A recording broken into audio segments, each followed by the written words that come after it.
Hi guys, welcome back to the kitchen. Today you are in for a treat. We have some serious summer bun action in collaboration with our pals at Arrow Wheat, Arnold and Brownberry Buns. In this video, I'm bringing you a delicious ultimate caramelized onion and blue cheeseburger with garlic shoestring fries. Now I'm going to serve up my burgers using their potato buns because they're made with simple ingredients and are free from artificial preservatives, colors and flavors. Great burgers need great buns, and these beauties will give you a great taste experience alongside the perfect burger bite. Right, to kick things off, this burger recipe is all about the combination of the sweetness of caramelized onions and that beautiful, spiky, salty kick you get from creamy blue cheese. Now to start off our onions, we're going to get them into a pan on a sort of a medium heat to start with, and then we're going to lower down that heat and let it cook out until those onions really become sweet and caramelized. So to start off, some butter in a pan.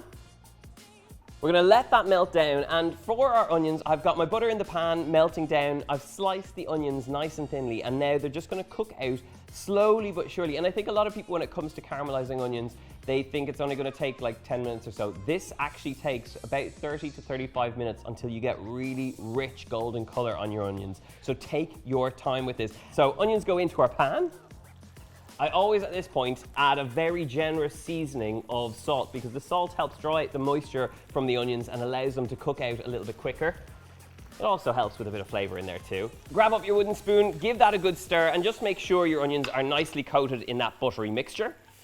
Okay, so our onions at this point have caught that heat, so I'm going to just spread them out and lower the heat right down to low and leave them to cook out for about 35 minutes. I'll come back, stir them every now and then until we have those sweet, intense flavors that we're looking for. That's the perfect addition alongside the blue cheese in these burgers. Now, while they're cooking out, we're going to crack on with our shoestring fries.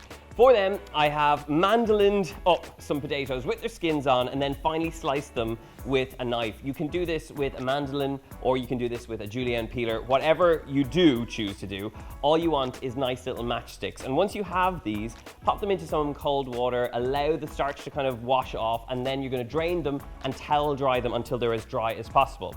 In my pot, I've filled it with about 3 inches of oil. I've got the heat coming up to temperature, and the way you know that your oil is up to temperature is take a wooden spatula or a spoon and just pop it in, and as soon as you start to see bubbles form around it, it's a good indicator that it's hot enough for your chips to go in. So once you've got all those little potato pieces, we're going to pop them in a little strainer like this, and in batches we're going to fry these off until they're nice, crisp and golden.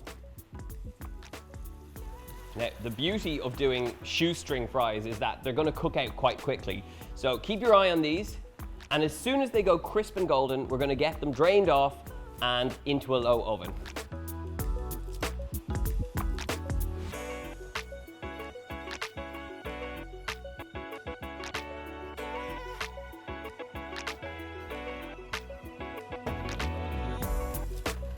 Okay, fries are in our low oven. Our onions have now caramelized right the way down. You can see they're really sweet and gorgeous looking at this point. So I'm going to take them off the heat and we're going to leave them aside while we crack on with our burgers. So I'm going to get a pan on a nice low heat and we're going to create a very simple mince mixture that is so flavorful. For that, I have some really good quality beef mince, which goes into a bowl alongside a little touch of Dijon mustard for some peppery bite.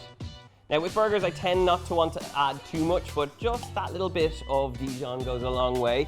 We're going to add some fattiness and saltiness in the shape of some chopped pancetta. That goes straight in. And then for a meaty sort of touch, and that store-cupboard ingredient, I always love to use a little touch of Worcestershire sauce. That goes in there. And then the last little touch is 1 garlic clove finely grated. So just grate that in. And really, you don't want to add too much more. I'm just going to add some salt and pepper, and that is it. Tap that in. And last little bit is some essential seasoning, some salt and some black pepper. It is important you have your pan nice and hot, so I'm actually waiting for this to get to a smoking point, and it's actually coming up quite quick. And the great thing with this burger mixture is it's not about being too fussy. We're just going to get our hands in and give it a good mix until all those ingredients are nicely incorporated. And then I'm going to grab up about 4 pieces of this, form them into rough patties and slap them straight on that hot frying pan. It should be up to this smoking point. You do not need any oil. All the fat is going to be released from the burgers themselves, and we're going to squash this down with a spatula to get really great crusty exterior on these burgers. So let's get cooking.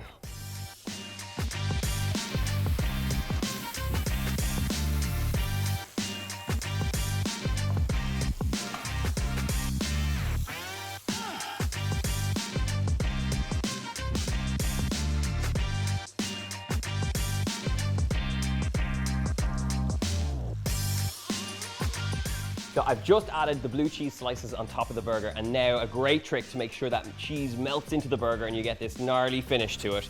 Lid goes straight on top, lower the heat or turn it off at this point. Allow the burgers and the heat to melt the cheese down, and while that's happening, we're gonna toast up our buns, get all of our ingredients ready, and build these burgers.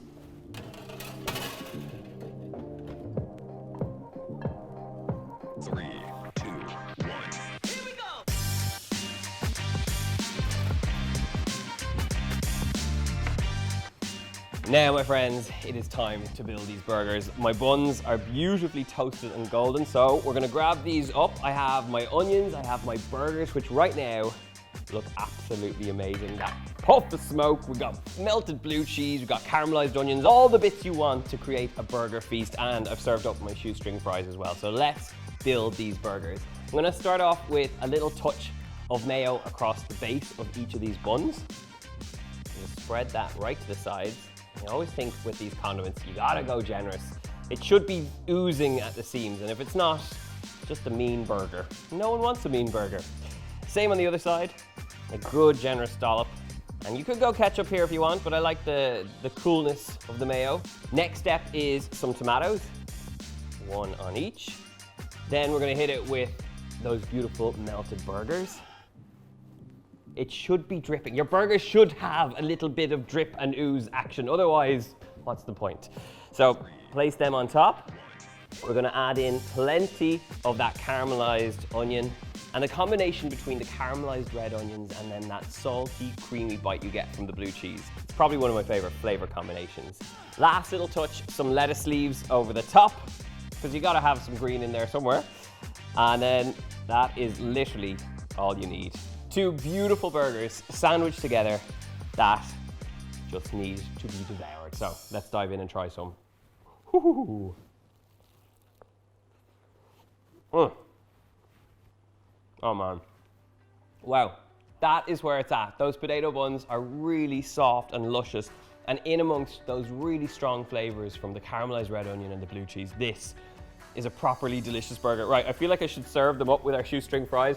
It's a totally delicious little recipe, and I think even with the shoestring fries, it just adds to the burger experience. If you like the look of this recipe and you want to get the full details of how to make it, make sure you check it out in the box below and over on my website. Make sure you hit subscribe to this channel for lots more delicious recipes just like this one. And of course, leave a comment letting me know how you like to enjoy your burgers and your favorite toppings. And until then, I'm off to eat the rest of this, so I'll see you soon.